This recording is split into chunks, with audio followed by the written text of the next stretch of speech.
गंग गणपते नमः। आप सभी को नवरात्रि की हार्दिक शुभकामनाएं। माँ शैलपुत्री हम सभी पर अपनी कृपा दृष्टि बनाए रखें। आज इस वीडियो में हम माँ शैलपुत्री की पावन कथा सुनेंगे।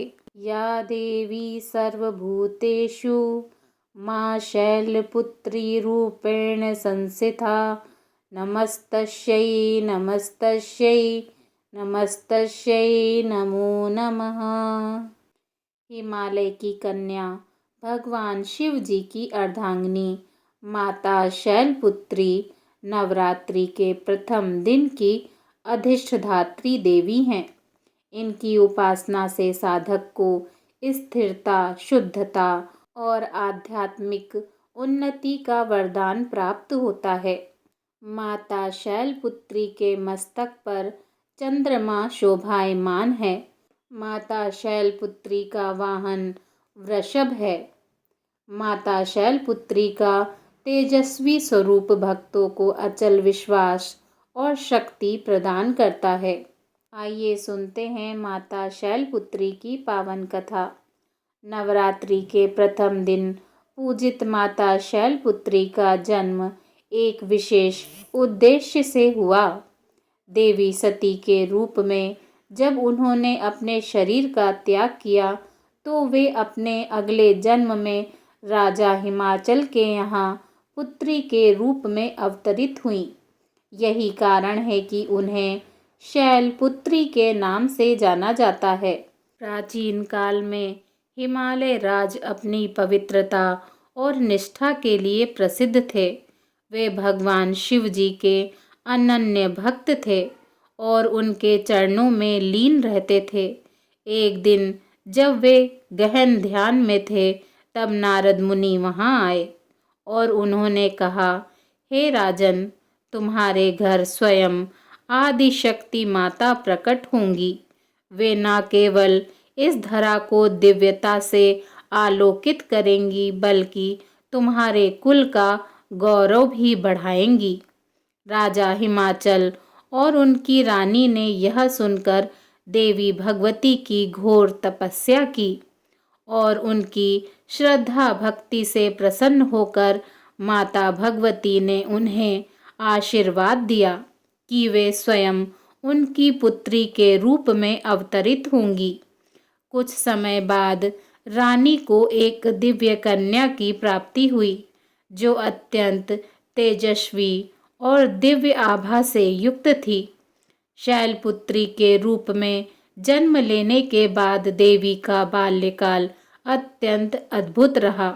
उनके जन्म से ही घर परिवार और राज्य में सुख समृद्धि बढ़ने लगी। जब वे छोटी थीं तभी उनमें असाधारण शक्तियां देखी गई। बचपन से ही वे प्रकृति से गहरा जुड़ाव रखती थीं। पर्वतों की गुफा में ध्यान लगाना, नदियों के जल में कमल की तरह क्रीड़ा करना और जीव जंतुओं को स्नेह देना उनके स्वभाव में था। उनकी उपस्थिति मात्र से वातावरण शांत और पवित्र हो जाता था।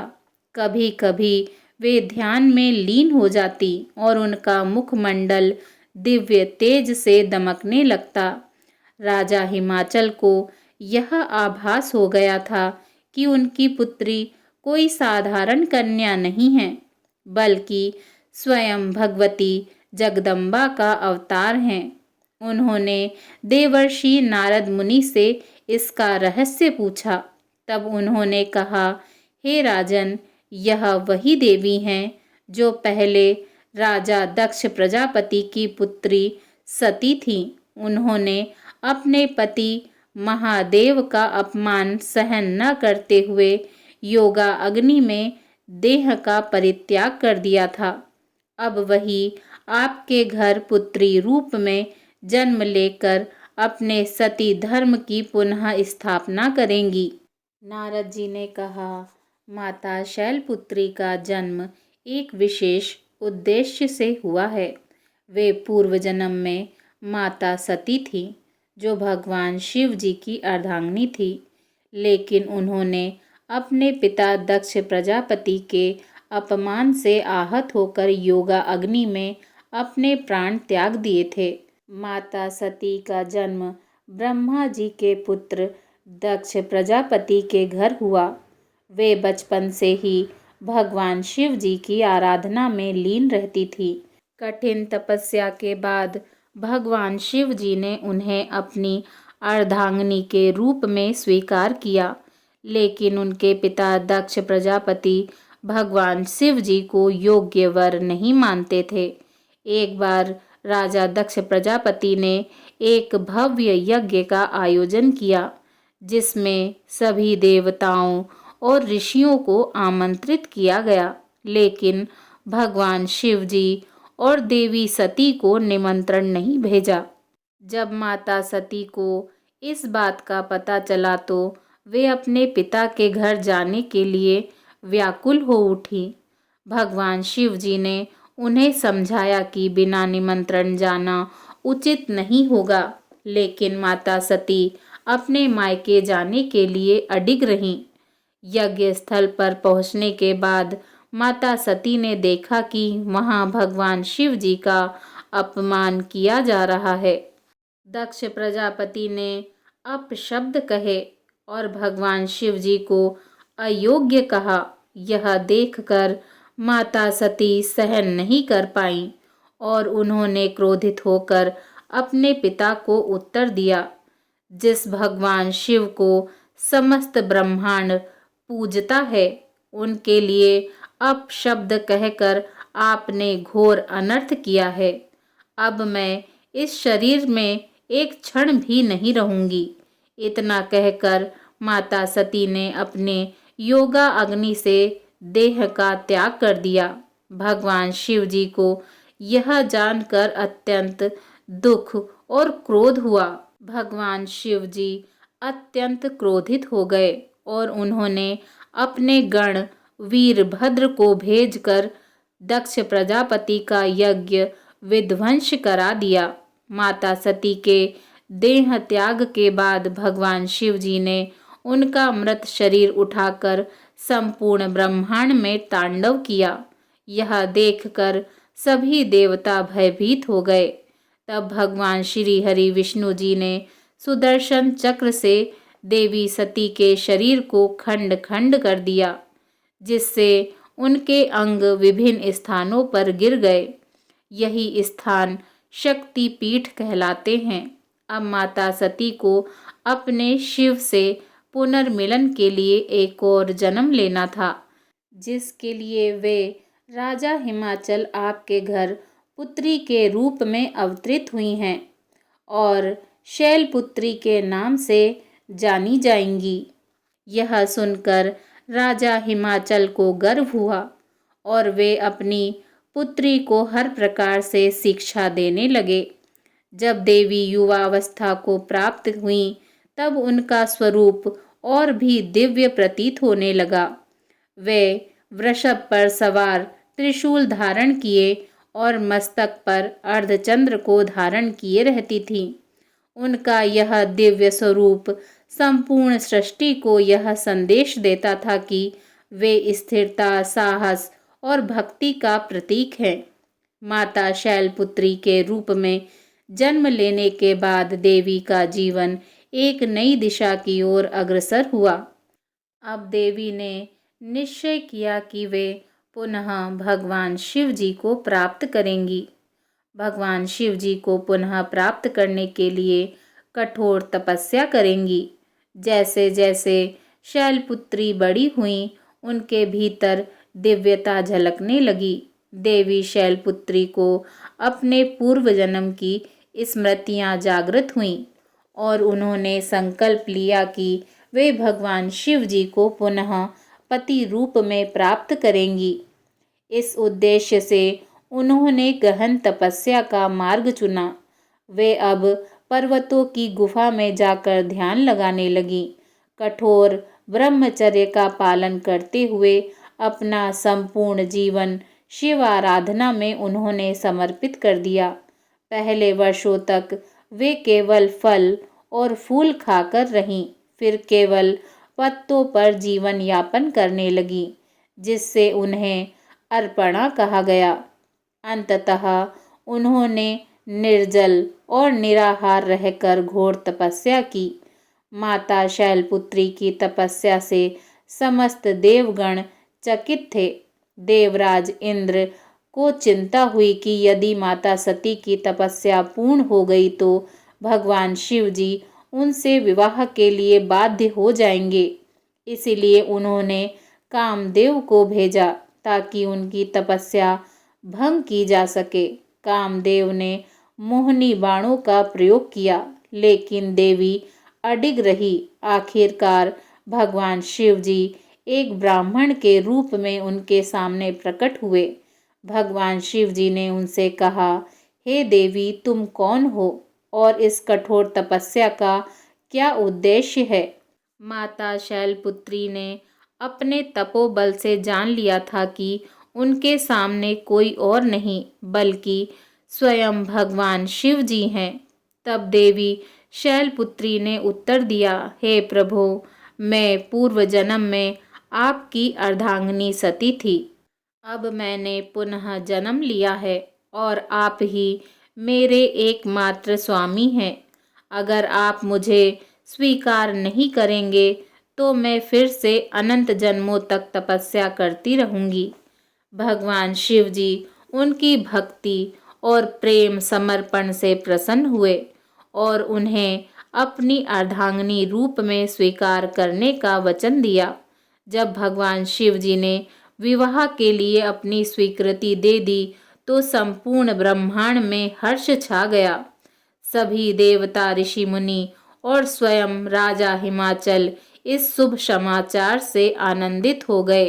राजा हिमाचल ने भव्य आयोजन की तैयारी की। समस्त देवताओं ने इस पावन विवाह के लिए मंगलगान किया। अंततः भगवान शिव जी और माता शैलपुत्री का विवाह विधि पूर्वक संपन्न हुआ। माता शैलपुत्री की भगवान शिव जी को पुनः प्राप्त करने की कथा हमें यह शिक्षा देती है कि सच्ची निष्ठा और समर्पण से असंभव को भी संभव किया जा सकता है। धैर्य और दृढ़ संकल्प के बिना जीवन में कोई भी लक्ष्य प्राप्त नहीं किया जा सकता। माता शैलपुत्री अपने मस्तक पर अर्धचंद्र धारण करती हैं, जिससे उनका एक नाम सौम्य रूपा भी है। लेकिन क्या आप जानते हैं कि चंद्रदेव को यह सौभाग्य कैसे प्राप्त हुआ कि वे माता के मस्तक पर विराजमान रहें?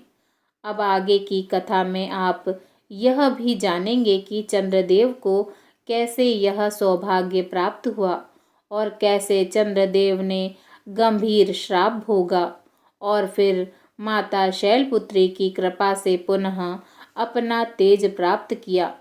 चंद्रदेव, जिन्हें सोम भी कहा जाता है, जो अत्यंत सुंदर, तेजस्वी और आकर्षक माने जाते हैं, वे 27 नक्षत्रों के स्वामी हैं और उन्होंने राजा दक्ष प्रजापति की 27 कन्याओं से विवाह किया था।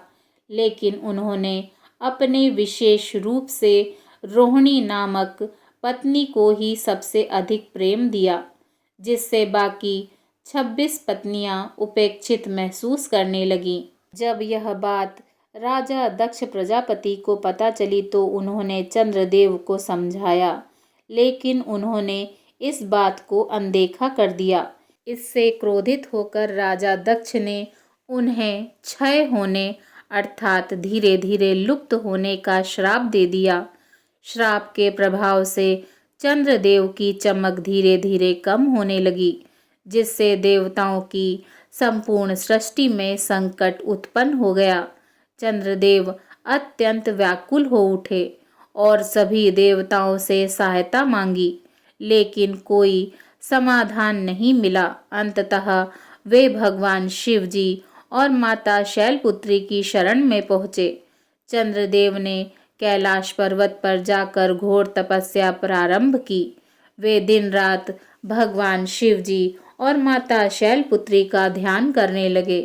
चंद्रदेव ने ओम नमः शिवाय मंत्र का जाप करते हुए कठोर तपस्या की। वे हिमालय की ठंडी गुफाओं में बिना अन्न जल के भगवान शिव जी और माता शक्ति की आराधना करने लगे। तब उनकी भक्ति से प्रसन्न होकर माता शैलपुत्री ने भगवान शिव जी से आग्रह किया कि वे चंद्रदेव को इस श्राप से मुक्त करें। भगवान शिव जी ने कहा, हे सोम, तुम्हारा यह कष्ट तुम्हारे ही कर्मों का फल है, लेकिन शक्ति की कृपा से तुम इस श्राप से पूरी तरह मुक्त तो नहीं, परंतु नियंत्रित हो सकते हो। माता शैलपुत्री ने उन्हें आशीर्वाद देते हुए कहा, हे चंद्रदेव, तुम्हें मेरे मस्तक पर स्थान प्राप्त होगा। जब तुम क्षीण हो जाओगे तब तुम पुनः पूर्ण होकर चमकोगे। तुम्हारी यह अवस्था अब अमर रहेगी और इसी चक्र को चंद्रमास का नाम दिया जाएगा। माँ शैलपुत्री के आशीर्वाद से ही चंद्रमा कृष्ण पक्ष में क्षीण होते और शुक्ल पक्ष में पुनः बढ़ते हैं। यही चंद्रकलाओं का आधार बना। भगवान शिव जी ने चंद्रमा को अपने मस्तक पर धारण किया, जिससे वे चंद्रशेखर कहलाए। चंद्रमा का यही चक्र समस्त जीवन चक्र का प्रतीक बना। इस घटना के कारण सोमवार अर्थात चंद्रवार को शिव शक्ति की विशेष पूजा का दिन माना गया। चंद्रदेव ने माता शैलपुत्री और भगवान शिव जी से यह निवेदन किया कि वे उनकी भक्ति को अमर कर दें। तब भगवान शिव जी ने कहा, हे सोम, जिस स्थान पर तुमने तपस्या की है वहीं अब तुम्हारे नाम से सोमनाथ नामक मेरा प्रथम ज्योतिर्लिंग स्थापित होगा। यहाँ आने वाले भक्तों के सभी पाप और कष्ट दूर होंगे। माता शैलपुत्री ने भी आशीर्वाद दिया कि जो भी भक्त सोमवार को व्रत रखेगा उसकी समस्त इच्छाएं पूर्ण होंगी। तभी से सोमवार को भगवान शिव जी और माता शक्ति की पूजा का विशेष महत्व हो गया। बोलिए शैलपुत्री माता की जय।